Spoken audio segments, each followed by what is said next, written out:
Le Zimbabwe risque de se retrouver sans électricité en raison de la baisse du niveau des réserves d'eau du barrage hydroélectrique de Kariba. La Société d'électricité du Zimbabwe a déclaré que la production énergétique pourrait s'arrêter d'ici 6 mois, à moins que de fortes pluies fassent leur apparition. Reportage. Le niveau d'eau de la plus grande source d'énergie du Zimbabwe ont baissé de 477 mètres à peine 1,65 mètres au-dessus du seuil minimum nécessaire à la production d'électricité. Cela représente le niveau le plus bas enregistré au barrage depuis la pure sécheresse qui a touché le Zimbabwe en 1992. La baisse des réserves d'eau a déjà entraîné une diminution de la production d'électricité à Kariba de 750 MW à 285. Les faibles niveaux d'eau aggravent une situation déjà déplorable et menacent la relance des secteurs industriels en déclin.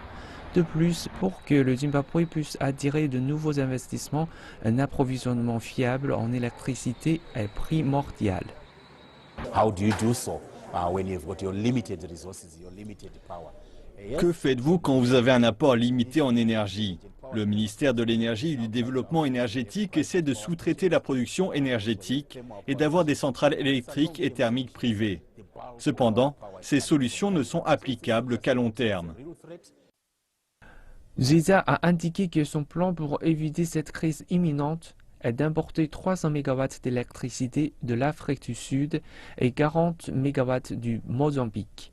Aujourd'hui, la demande d'énergie du Zimbabwe est de 2200 MW par jour. À l'heure actuelle, les centrales thermiques et hydroélectriques produisent 1355 MW d'électricité. L'année dernière, le projet d'expansion de la centrale hydroélectricité de Kariba Sud a été commandé et sera réalisé par la société chinoise Sino Hydro Power. Ce projet, qui s'élève à 533 millions de dollars, contribuera à accroître la production énergétique de 300 MW d'ici 2018.